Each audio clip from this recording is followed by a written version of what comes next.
Hello everyone and welcome to Sinful Gaming. I hope you're all doing well, I hope you're all staying safe, and most of all, I hope you're all fighting that war against the Grey. Today's video, we are going to start collecting Warhammer 40,000, and today we're taking a look at the Tyranids and the Unending Swarm detachment. Now, in this video, we're going to go through the special rule we get for playing in this particular detachment before having a look at a couple of units we recommend to get started with for this faction. We'll then look at some other units we can use to expand upon those first couple of initial purchases, and finally finish off the video with a little sample 1000-point armor list for you to use, hopefully as some inspiration for starting your own Unending Swarm force for the Tyranids in Warhammer 40,000. And so, to begin with, we get the insurmountable odds detachment rule.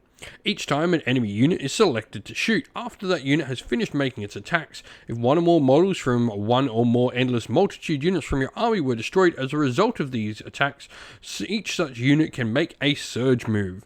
To do so, you roll 1d6. That unit can be moved the distance in inches up to the result, and they must though end their move as close as possible to the nearest enemy unit, excluding any aircraft.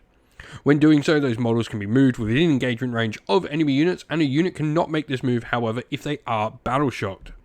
So straight away, this is pointing us in the particular direction of, obviously, all our endless multitude units. This will include Termagants, Hormagaunts, Gargoyles, and Neurogaunts in that list of them.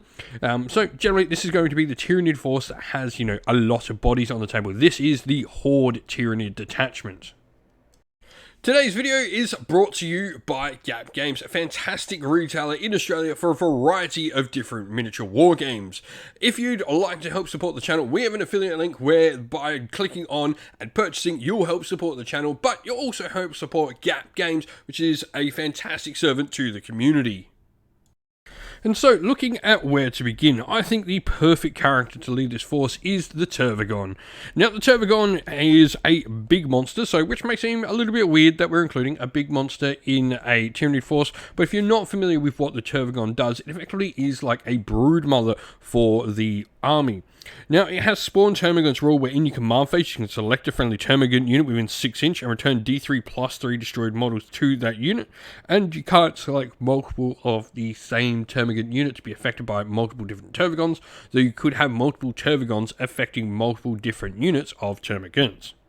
Now, Brood Progenitor is a psychic power it projects, where Termagant units within 6 inch get lethal hits on their ranged weapon, which can be pretty nice. They do have a couple of cool little weapon options in them now.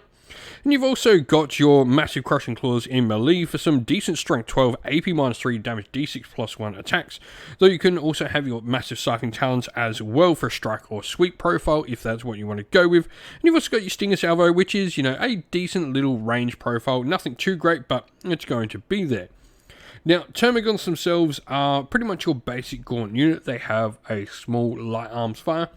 And also, in each box of Termagants, and indeed Hormagaunts, you're also going to get some Ripper Swarms. We'll talk about them in just a second, because I think they're a really interesting thing to bring to the table.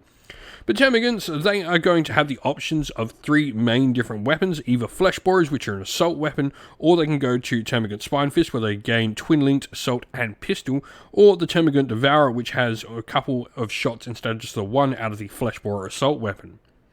Now, you've also got some special weapons in them. The Shard Launcher is a blast and heavy D3 attack weapon. You've got the Spike Rifle, which is a cool little damage 1 -1 AP, so a little bit of AP in the unit. And the Strangle Web with Assault and Devastating Wounds and Torrent for D6 attacks is a cool little flamer weapon to have access to. Now, the Ripper Swarms themselves are a really interesting thing to bring. They're going to provide you with the ability to halve your opponent's objective control characteristic nearby. This combines really nicely with the fact you also have a really good special rule on the Termagants of Skulking Horror, where you can use to sort of toy around with your objective and how you're playing with the objectives. Moving on to another unit though, and we have the Hormagaunts. These are another Battleline unit option for us, but they are the combat variation. 3 attacks each, weapon skill 4+, strength 3, -1 AP, damage 1, pretty solid profile in all, and definitely if your opponent starts shooting these and these get closer, it's a pretty good little bonus. I think these are the unit that gain the most out of this particular detachment. Now, Bounding Leap, this unit is eligible to declare a charge and turn in which it advance, which is just extra fast movement, meaning your Hormagaunts in this detachment can get into the foe really, really quickly. Now, the next type of gaunt we have here are the Neurogaunts. Neurogaunts can be a bodyguard unit for the Neuro Tyrant, and we'll talk about that in just a second because I think that's a great secondary character to bring in. Neurogaunts, wireless units within synapse range of your army, it has the synapse keyword, so they can provide like a little extra boost. This is really cool, so they can sort of spread out, even if they're the bodyguard of your Neuro Tyrant, being able to project, a much wider area of synapse is cool. Then you've also got, an attack out of each model. They're nothing too great to write home about. They do only have a base 6+ save. Now, the Neuro Tyrant is a character we can take, and as mentioned, it can have a bodyguard of the Neurogaunts for itself. It really is a big sort of army boosting character. It's not really going to do a lot of damage itself, but it's going to really sort of boost up some of your army abilities. You have the Node Lash, where it can, while this model is leading a unit, each time a model in that unit takes an attack and the unit they're targeting is battle shocked, you have +1 to wound and +1 to hit. But Psychic Terror allows you to subtract 1 from battle shock test when you call upon the Shadow of the Warp, and Synaptic Relays can help you extend your synapse out to units that might have gotten out of your synapse range.